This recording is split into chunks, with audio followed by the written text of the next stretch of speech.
বিসমিল্লাহির রহমানির রহিম। সম্মানিত ভিউয়ার্স,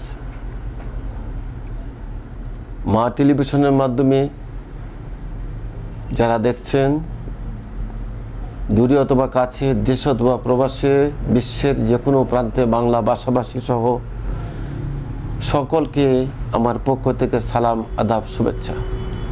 আমি দেলোয়ার খান, কেন্দ্রীয় chairman human rights watch trust of Bangladesh, সভাপতি সচেতন নাগরিক ফোরাম এবং ছোট্ট একটা পরিচয় আছে। আমি যেহেতু প্রতিদিন মাজারে যাই আজ 12 বছর থেকে, শাহজালাল শাহপাড়া রাদিনাল্লাহ স্মৃতি পরিষদের চেয়ারম্যান হিসাবে আমার তার মনোনীত করেছে। এখানে প্রায় 82 জন আলিম উলামা আছেন।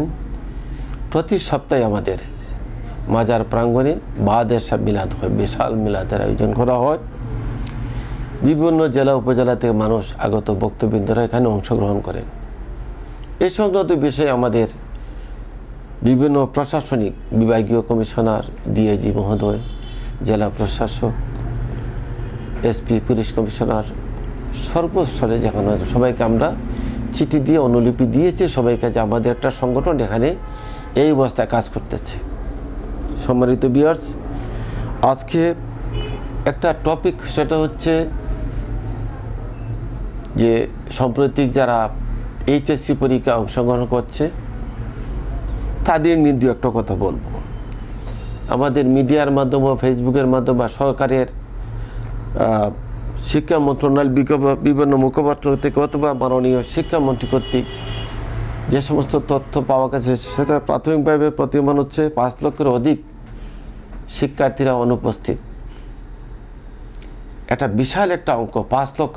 ইতিমধ্যে তারা সবাই সরকারি ফি জমা দিয়ে পরীক্ষা অংশগ্রহণমূলক নিশ্চিত হয়েছে।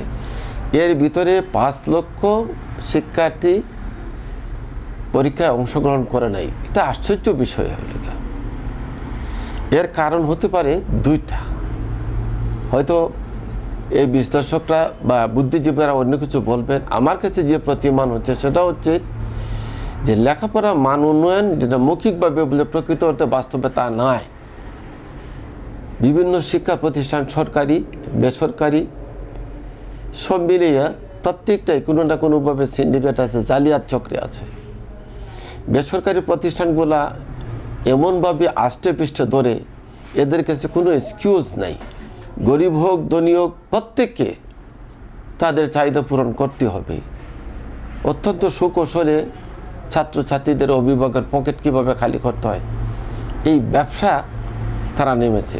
প্রকৃত অর্থে শিক্ষার মান উন্নয়নের জন্য, শিক্ষিত সমাজ করার জন্য বা ছাত্রদেরকে যাতে জোরে না পড়ে তার দিকে একটা সুব্যবস্থা করার জন্য সরকার নাই, তেমনি শিক্ষা প্রতিষ্ঠানের স্ব ব্যক্তি বা বেসরকারি প্রতিষ্ঠানের মালিকানা তারা নাই। আপনি দেখেন যে কোনো না কোনোভাবে এর জন্য শিক্ষা প্রতিষ্ঠানের দায়ী, সরকারি হোক বেসরকারি হোক। এটা যদি সরকারে ভালোভাবে তদারকি করে এবং এই এত বিশাল সংখ্যক একটা ছাত্রছাত্রী অনুপস্থিতির কারণটা জানতে চায়, তাহলে দেখবেন কিছু করতে গিয়ে সাপ বেরিয়ে আসবে, অনেক তথ্য বেরিয়ে আসবে। তাহলে আগামীতে শিক্ষার মান উন্নয়ন এবং ভালো গুণগত শিক্ষার মান বাড়ানোর জন্য মাননীয় শিক্ষামন্ত্রী যে সমস্ত সিদ্ধান্ত নিয়েছেন বা ভূমিকা রাখছেন, এই অনুপস্থিতির কারণটা তাদেরকে লিখিত আকারে দেন অথবা মাঠ পর্যায়ে কোনো না কোনোভাবে আপনি জানেন, প্রকৃত ঘটনা আপনি জেনে ফেলবেন যে প্রতিটা শিক্ষা প্রতিষ্ঠানের কর্তৃপক্ষ, প্রিন্সিপাল, প্রধান শিক্ষক এরা দায়ী থাকে। তো এই বিষয়টা ভালোভাবে আমলে নিয়ে আগামী বছর প্রতিটা পরীক্ষায় পাবলিক পরীক্ষায় যেন আরও বেশি করে অংশগ্রহণ করে, শতভাগ নিশ্চিত না হলেও 99 যাতে নিশ্চিত থাকে এবং জ্বরে পড়া কোন কোন জায়গা থেকে জ্বরে পড়তেছে সেই সমস্ত জায়গায় সরকারে প্রণোদনা দিয়ে প্রণোদনা অর্থের জন্য সঠিকভাবে কাজে লাগায়। এইটা যেন কারো পকেটে না যায় সেটা নিশ্চিত করতে হবে। এখানে শুধু মন্ত্রণালয় মন্ত্রী করলে হবে না, এখানে যারা শিক্ষা বিভাগে যারা শিক্ষা অফিসার আছেন, জেলা উপজেলা চেয়ারম্যান, সচিব যারা আছেন, তারা বিষয়টাকে ভালোভাবে তদারকি করতে হবে। সরকার প্রতিটা অর্থের জন্য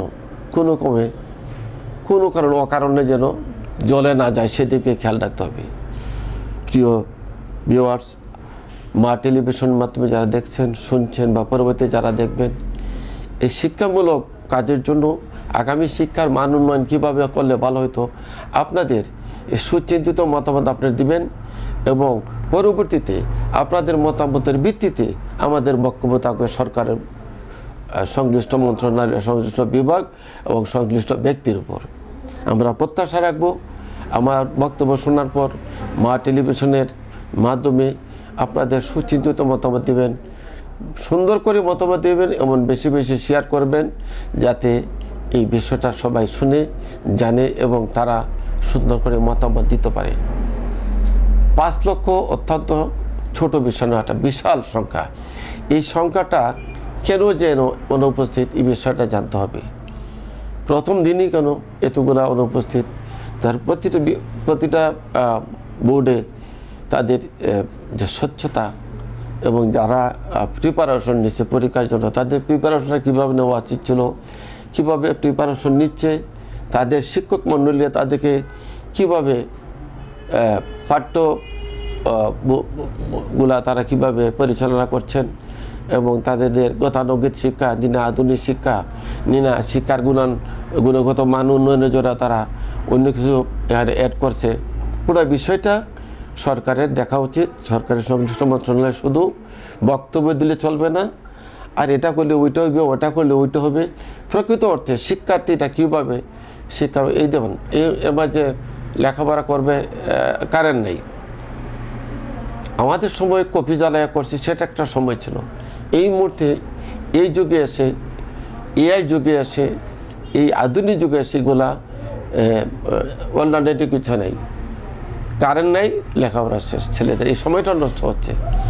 সবগুলা বিষয় আমলে নিয়ে এবং অনুপস্থিতির বিষয়টা মারাত্মকভাবে গভীরভাবে বিবেচনায় নিয়ে শিক্ষার মান উন্নয়নের জন্য এবং যারা শিক্ষা মন্ত্রণালয়ের আন্ডারে যে সমস্ত জেলা উপজেলা শিক্ষা অফিসার যারা আছেন, বিভিন্ন চেয়ারম্যান আছেন, সচিবরা মহোদয় আছেন, আপনারা নিজ নিজ উপাদান থেকে দায়িত্বটুকু সুচারুভাবে পালন করলে আগামীতে এই অনুপস্থিতির কারণ, ঝরে পড়ার কারণ প্রত্যেকটা বিষয় আপনাদের নক্ষত্র মনে আসবে এবং আপনারা নিশ্চিত হবেন। তাহলে পরবর্তীতে সিদ্ধান্ত নিতে আপনাদের সহজতর হবে, যে কারণে শিক্ষার মান আরও বাড়বে বলে আমি প্রত্যাশা রাখি।